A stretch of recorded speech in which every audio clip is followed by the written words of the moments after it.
Fala família! Tudo bem? Como estamos?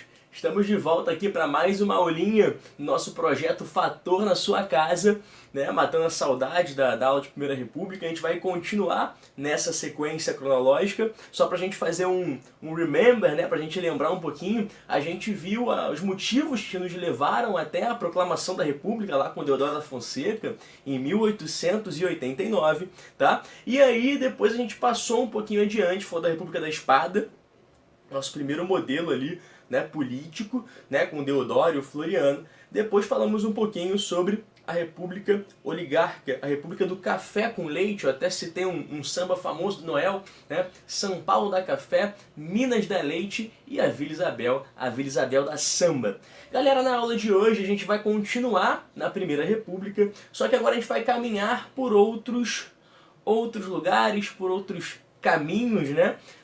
Por outros sambas, porque agora a gente vai falar um pouco sobre a sociedade.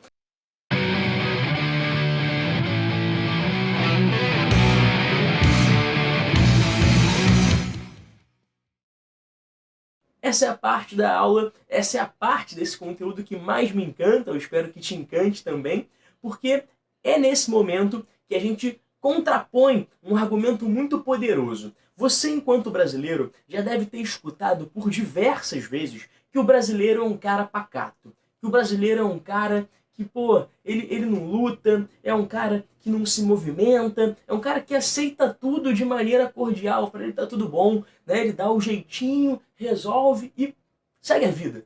Só que, gente, esse é um dos argumentos mais construídos, na verdade, desconstruídos historicamente, que existe. E eu vou tentar te mostrar um pouco disso na aula de hoje. Primeiro, se a gente relembrar um pouco na trajetória, você tem luta no Brasil desde que ele é colônia. A primeira luta é do índio resistindo ao português, né? A segunda luta é do africano que vem para cá ser escravizado e também resiste ao português, forma quilombo, enfrenta, joga capoeira, né? Resiste. Né? Essa é a palavra, resiste. E o brasileiro é um povo que resiste, historicamente, mesmo que falem para você que não. Né? Pega aí já o brasileiro no Império. Aliás, pode segurar essa ideia. Né? Pensa na Inconfidência Mineira, pensa na Conjuração Baiana, pensa na Revolução Pernambucana, pensa na Confederação do Equador. São diversos movimentos que vão te dando ideias que o brasileiro, minimamente, participa ativamente da política, mostra os seus interesses. Na regência, por exemplo, você tem Revolta dos Malês, você tem Sabinada, tem Cabanada, tem Balaiada, tem Cabanagem, tem Farroupilha, enfim, um sem número de movimentos que demonstra historicamente como o brasileiro ele se mobiliza, ele se mostra, né, a favor ou contra o modelo de sociedade, o modelo de governo, ele fala sobre as suas demandas. E na aula de hoje a gente vai falar sobre esse espectro, o espectro da luta social, o espectro da mobilização social, só que dentro do recorte temporal da Primeira República. Então, entre 1889 e 1930, a gente vai falar um pouquinho sobre a questão social. E aí, pensa o seguinte, quando eu falo Primeira República, você tem que ter em mente que até 30, né, o Brasil ele era um grande mar rural. O campo é a principal força brasileira. Né? Aliás, olha o nome da República, República do Café com Leite. O café é o seu principal produto que vem da onde? Ele vem do campo, ele vem do meio rural. E na aula passada a gente falou sobre um fenômeno que está na base, está na estrutura, e na base da estrutura da política dos estados ou política dos governadores, que é o coronel. E o coronel ele é eminentemente uma figura o quê? Do campo. Ele é um chefe do campo, chefe do rural. Né? Ele coordena ali a questão, ele faz a presença do Estado onde o Estado não vai, que é justamente do campo. Né? Lembra que uma das expressões para aquela relação clientelista que a gente comentou lá passada, né, de como ele conseguia os votos, um era o voto de cabresto, que era um voto conseguido através de violência, mas o outro modelo era um modelo mais clientelista, e esse modelo clientelista ele conseguia com o seu curral eleitoral. Olha aí, curral já remetendo a uma ideia de campo, de pasto, enfim, de fazenda. Né? Então esse Brasil da Primeira República, ele é um Brasil eminentemente rural. O campo é muito presente. Tá? E aí, o que você tem que pensar?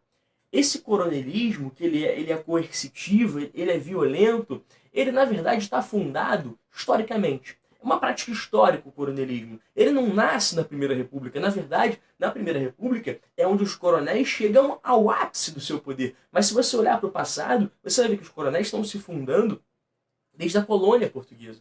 Né? Desde a colônia, desde o Império. No Império, sobretudo, é como eles começam a ganhar mais proeminência, porque coronel era um título, era o maior título, na verdade, de uma instituição chamada Guarda Nacional, criada na regência. A Guarda Nacional é um projeto liberal, na verdade, de armar o cidadão comum para que ele pudesse interferir em caso de violência do Estado. E aí o coronel, ele era o posto mais alto da Guarda Nacional. Então esse cara que se armou, que ficou forte belicamente, né, através de um projeto estatal, ele na Primeira República ele está no ápice, está no topo, porque ele faz parte da engrenagem política.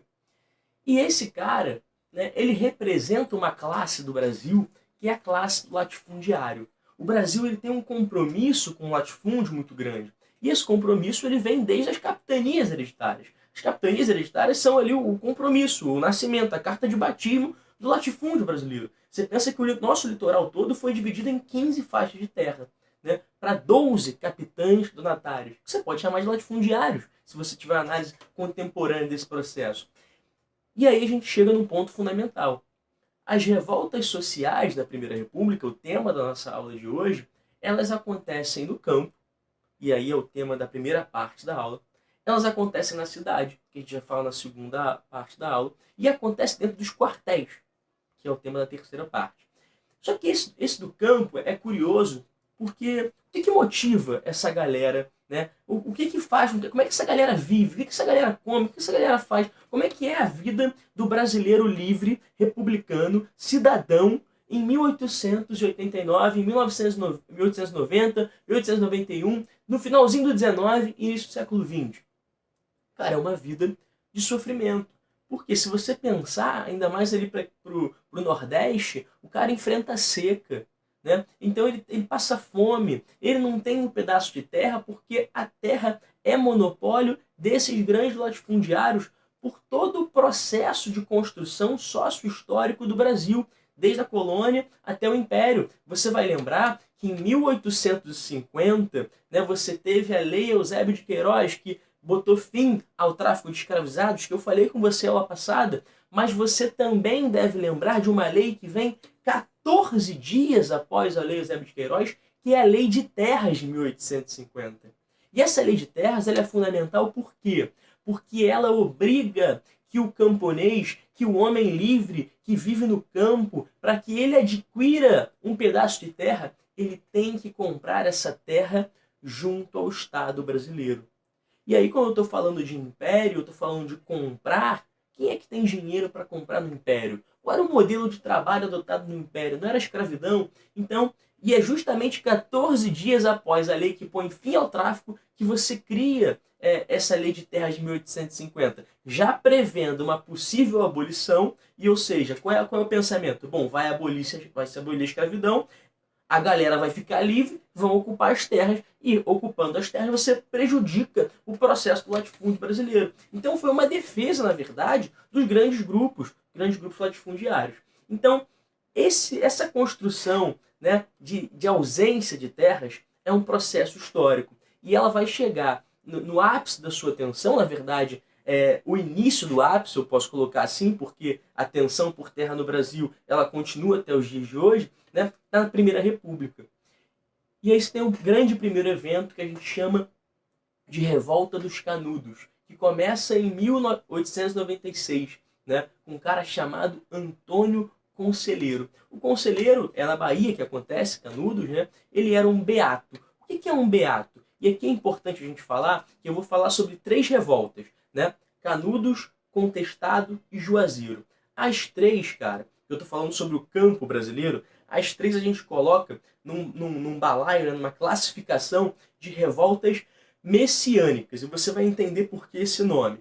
A última revolta no campo, eu vou colocar o nome de banditismo social, porque ela tem uma diferença de postura com relação às revoltas messiânicas. Mas vamos lá, para falar de Canudos agora. O conselheiro, ele era um cara que começou a vagar pelo sertão, a história dele, a origem dele é um pouco difusa, dizem que ele foi largado pela mulher e acabou enlouquecendo, enfim. Mas o conselheiro, ele vaga pelo sertão, né? Opa, efeitos especiais aí. O conselheiro, ele vaga pelo sertão, falando para quem quiser escutá-lo, que ele vai arrumar emprego, que a vida no mundo terreno, ela é cheia de privações mesmo, mas que Deus, na vida pós, né, na vida após a morte, vai recompensá-los, que lá vai ter o paraíso e que lá ele vai viver bem. E ele passa a pregar isso ao mesmo tempo que faz umas pequenas obras em fazenda de reparação, constrói algumas capelas e consegue arrumar emprego para pessoas que passam a segui-lo. Até que ele invade, junto com seu grupo de fiéis, ele ocupa uma fazenda que estava desativada ali na região de Canudos, né?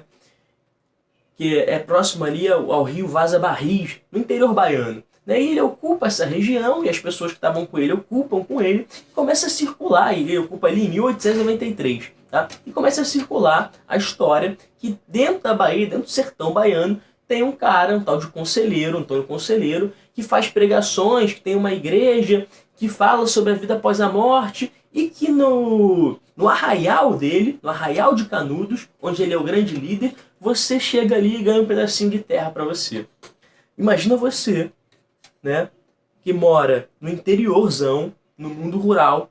Pensa você num caso, pensa que você é um baiano, tá? Você vive ali na Primeira República, né? Ali eu tô falando já de 1893, então você já tem 4 aninhos de república, você já tem Constituição republicana, você já é cidadão republicano e você vive sob os desmandos de um coronel, né? Na hora de votar você tem que ir porque você faz parte do curral eleitoral dele, você trabalha no latifúndio dele e ganha uma miséria, você, quando passa seca, passa fome, né? Suas condições de vida são horríveis e você escuta que tem um rapaz, que tem um arraial, e que nesse arraial você chega e ganha um pedacinho de terra, pode plantar sua comida, pode ter o seu boizinho e você ainda de quebra vai ter a presença de um líder religioso. Porque sim, galera, a religião no Brasil ela é algo muito intrínseca à vida do brasileiro historicamente. Né? Pensa que os jesuítas vieram para cá para catequizar e ficaram séculos e séculos. O catolicismo, a gente foi colonizado por Portugal. Então a Igreja Católica tem uma força no Brasil, sobretudo no início do século XX, que é gigante. E aí, olha que curioso. A Igreja tem um poder muito forte sobre os brasileiros. E aí a República faz o quê? Rompe com a Igreja. Você lembra que em 1824, na Constituição outorgada, você tinha uma relação de padroado. O imperador era o chefe máximo da Igreja Católica do território nacional. E a partir de 1889, né, com a Constituição Republicana de 91, você tem a separação entre Estado e Igreja. O Estado agora é Estado laix, Estado laico. Né? A Igreja não intervém mais, não participa mais da vida desse Estado. A Igreja agora passa a trabalhar no âmbito ali individual, liberdade religiosa. Isso na cabeça de uma população pobre, de uma população, né, que cresceu sob a tutela da Igreja Católica, né? Vai pegar muito mal, a ponto do conselheiro falar que a República é o anticristo. A República não é de Deus era a monarquia. E o conselheiro prega que em Canudos você vai ter o retorno de um cara chamado Dom Sebastião, né? Uma coisa ali do sebastianismo, um mito lá português, de que o rei Dom Sebastião, que morreu no século XV, né? Perdão, século XVI, de que ele retornaria para governar Portugal. Esse mito do sebastianismo está sendo resgatado pelo conselheiro em pleno século XIX, né? Quando você começa a ter o crescimento de Canudos, né, cada vez mais pessoas vão chegando, e em média, galera, 40 mil pessoas, você vai começando a incomodar um certo grupo. E aí eu queria que você anotasse por quê? Porque esses movimentos messiânicos vão incomodar 3 grupos específicos. O Estado brasileiro, porque é um Estado que prega ordem e progresso e está sendo desafiado por um bando de fanáticos, na concepção deles, por um bando de perrapados que estão ocupando terra, né? Está desafiando a Igreja Católica porque o conselheiro ele não é um padre, O conselheiro ele é um beato, então ele está desafiando a hierarquia católica, está desafiando a própria concepção, os dogmas da igreja, na maneira como ele trata a religião católica, tá? E você está desafiando o principal grupo, que é o grupo dos latifundiários, porque eles estão perdendo, pensa que são 40 mil pessoas que estão em Canudos. Se são 40 mil pessoas em Canudos, faltam 40 mil pessoas, 40 mil braços aonde? No campo. Né? Então, as revoltas messiânicas, aí você pode generalizar, tá? Canudos é a que tem mais sucesso, mas você pode generalizar para Contestado e Juazeiro, que falaremos adiante, tá? Então ela desafia 3 grupos específicos e vai pagar um preço muito caro por isso. Em 96, Canudos mantinha um certo comércio com regiões vizinhas, e ali o governador já saturado de críticas, porque está sofrendo pressão dos latifundiários, o governo federal já está sabendo, e aí o que chega ao governo federal é que tem um movimento de restauração da monarquia. Canudos não pedia restauração da monarquia. Canudos falava que a república era o anticristo, sim, e falava sobre a volta de Dom Sebastião, mas não tinha nenhum movimento organizado para botar de novo a família Orleans e Bragança no poder. Longe disso, né, era algo muito mais rudimentar. E aí você começa uma campanha militar. As 2 primeiras expedições militares que vão até Canudos em 1896 são patrocinadas pelo Estado baiano, né? E as 2 são derrotadas. E até que o governo federal intervém e manda para lá o general Moreira César, né? Herói de guerra do Paraguai. E ele é morto pelas forças de Canudos. Os canudenses, eles estão resistindo, né, como podem a esse tipo de intervenção. Canudos é a primeira guerra na história brasileira que tem cobertura jornalística. Um rapaz jovem ainda, republicano, vai ser mandado para um jornal que você conhece, chamado Estado de São Paulo, que já existia nessa época, para fazer a cobertura de Canudos. O Estado de São Paulo envia um cara chamado Euclides da Cunha para a Bahia, e ele vai ser o repórter de Canudos. A partir daí que o Euclides escreve o livro chamado Os Sertões, tá? Que é um clássico da literatura brasileira. E Os Sertões do Euclides, ele termina de uma forma muito impactante, porque ele fala que os canhões da República terminaram rangendo contra um adulto, uma criança e um velho. Todos os participantes do Arraial de Canudos foram assassinados pelo governo republicano, né? E ali o jovem Euclides, então, que era muito efervescente na sua defesa da República, passa a se questionar, e isso está muito explícito dentro do livro lá, dentro dos Sertões, que é um dos grandes clássicos, que é gigante, tem uma linguagem um pouco mais densa. Se você não quiser se arriscar lendo Os Sertões, pelo menos não ele todo, né, você pode escutar o samba da escola chamada Em Cima da Hora, na década de 70, 76, salvo engano, que se chama Os Sertões, e dentro do samba enredo, claro, dentro dos limites, que são ali 2 minutos, 3 minutos de música, eles conseguem sintetizar um pouco a ideia, tá, que o Euclides tentou trazer pra gente. Tranquilo? Termina-se aí a experiência de Canudos, que vai de 93 até 97 no interior da Bahia, né? Foi no século passado, no interior da Bahia, um homem revoltado com a sorte do mundo em que vivia. Espalhou pelo sertão, não, se instalou no sertão, espalhando a rebeldia. É por aí que o samba vai cantando. Procurem Sertões 76, que vocês vão gostar bastante. Em Cima da Hora, o nome da escola. Beleza? Bom, galerinha, continuando aqui nossa trilha pelas revoltas sociais, a gente chega até o sul, né? Até uma região ali entre Santa Catarina e Paraná. Uma região que era contestada por esses 2 estados desde a época do Império, né? Uma regiãozinha disputada ali por Paraná e Santa Catarina, que queriam ter a posse dessa região, e na verdade o STF em 1910 dá a posse para Santa Catarina. Então você tem uma disputa, você contesta para ver quem é dono de um certo território entre esses 2 estados. Contestado, por isso ganha esse nome. A revolta de Contestado ganha esse nome por conta dessa disputa entre Santa Catarina e Paraná, né? Disputa resolvida em 1910, né? Quando na verdade o nosso movimento de Contestado começa em 1912. Tá? Outra característica em comum das revoltas messiânicas: todas elas têm um Messias, todas elas têm um Beato. No caso de Contestado, o nome muda um pouquinho. No sul, o Beato não era chamado de Beato, ele era chamado de monge. Contestado vai de 1912 até 1916. À época, o presidente, né, era o Marechal Hermes da Fonseca, né? Conhece a famosa batata de Marechal? Esse era o presidente da época, né? O Hermes da Fonseca, que dá nome ao bairro. Enfim, e essa revolta acontece porque, na verdade, a Primeira República ela assiste a chegada, né, da, entre aspas, ordem e progresso, e assiste a chegada também de um movimento já imperialista econômico, né? Então entra muito capital estrangeiro no Brasil que está tentando se modernizar.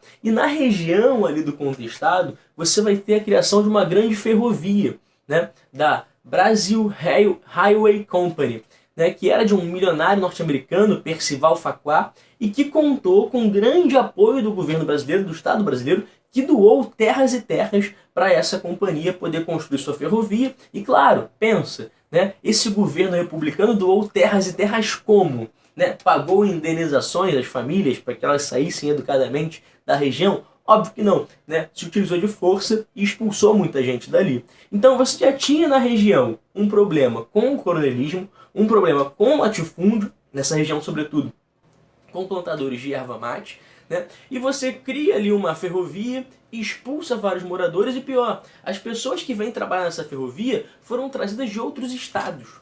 E quando acaba, né, quando acaba a construção, são desempregados. Então você tem 8 mil desempregados. Então você tem a questão social ali por falta de terra e por desemprego muito grande.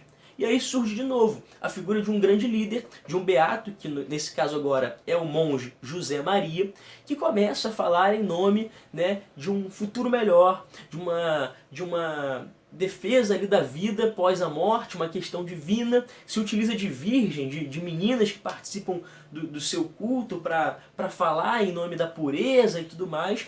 Começa esse discurso de proteção dos pobres, né?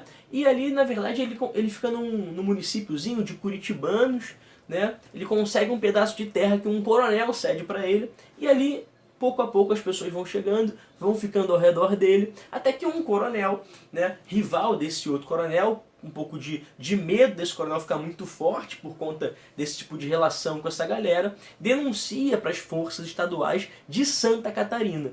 Né? As forças estaduais vão lá reprimir os, como eles chamavam na época, entre aspas, os fanáticos, e eles saem dessa região e vão em direção ao Paraná. Quando se instalam no Paraná, o Estado paranaense entende o seguinte: não, são de novo catarinenses tentando ocupar o nosso território para depois tomar o território da gente, como foi em 1910. E aí o Estado paranaense vai reprimir esses caras, dar ordem para que eles retornem para Santa Catarina. A galera de Contestado aceita a ordem e fala que vai sair, só que a polícia paranaense não espera, invade o grupamento e acaba matando o grande líder, que era o José Maria. Só que a morte do José, ao contrário do que pensavam as autoridades, ela não enfraquece o movimento. Na verdade, ela fortalece o movimento. E as virgens que ele falava tanto da pureza, que eram símbolos ali da sua distribuição, né, da sua hierarquia que ele montava ao redor de si mesmo, elas acabam assumindo a liderança. Várias virgens acabam assumindo a liderança, e Contestado tem um processo de resistência mais difuso. São vários grupos que vão se agrupando e vão resistindo da maneira como podem, num processo que vai de 1912 a 1916, beleza? E Contestado foi o grande movimento social que foi reprimido por aviões. Foi a primeira utilização de aviões para reprimir manifestações sociais na história brasileira. Tranquilo? Bom, e por último, o movimento que acontece lá no Ceará, lá no Vale do Cariri, né, no interior cearense, chamado de Juazeiro, né, que acontece em Juazeiro do Norte, né? E tem como protagonista um cara muito famoso, também já apareceu em Samba Enredo, né, Samba da Mangueira de 2000 e... caramba, eu acho que é 2000, é 2000 ou 2001, que é Brasil Cabra da Peste, né? Vou invadir o Nordeste, sou Cabra da Peste, sou mangueiro, enfim, depois procurem esse samba, que tem um verso que fala: Padim, Padre Cício, faça chover alegria, para que cada gota seja o pão de cada dia. Né? E o Padre Cícero, né, o Padim Cícero, ele é um grande representante ali do Juazeiro do Norte, tem a estátua do Padre Cícero até hoje em Juazeiro do Norte, as pessoas fazem romaria, né? Vão para lá para ver Padre Cícero, para pedir bênção, para pedir um milagre a ele. Ele é realmente uma grande figura religiosa até os dias atuais. E ele, em 1889, a primeira mobilização nesse sentido de revoltas messiânicas, ele era padre de fato, tá? O conselheiro não era padre, o Zé Maria também não era padre, o Padre Cícero era padre, né? E ele estava na missa e tudo mais.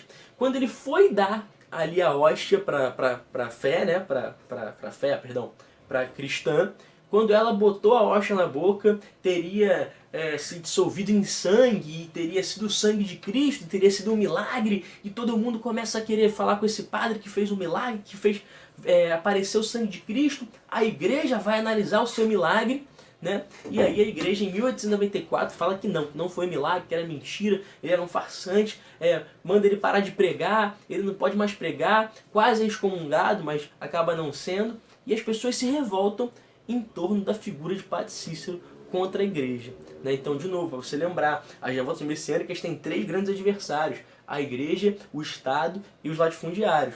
Só que o Padre Cícero, ele acabou ganhando muita notabilidade no cenário cearense, acabou virando um grande árbitro ali das questões entre os coronéis do Vale do Cariri, né, a ponto de chegar a ser prefeito, né, do Vale do Cariri e enfrentar as tropas do governo que estavam tentando desafiar as oligarquias sob o comando do Marechal Hermes da Fonseca, porque o Marechal Hermes da Fonseca, você pode até ter estranhado quando eu falei dele no Contestado, ele é o primeiro presidente que não participa da divisão oligárquica.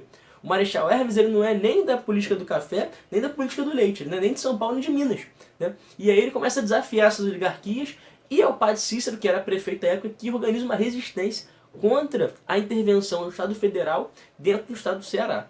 Beleza? Então, galera, a gente fechou as 3 revoltas messiânicas: Canudos, Contestado e Juazeiro, só para você ficar ligado, né? Canudos é a mais famosa, é a mais recorrente, já teve questão na UERJ, por exemplo, tá? Mas as 3 são muito importantes, compõem esse cenário de revoltas messiânicas. Tranquilo? Para fechar o último movimento do campo, a gente vai falar um pouquinho sobre banditismo social, né? Uma ideia ali de Robin Hood dos pobres, né? Roubamos dos ricos para dar para os pobres. Claro que não, na verdade essa é a visão romântica do movimento, que você conhece muito na figura de um cara chamado Lampião.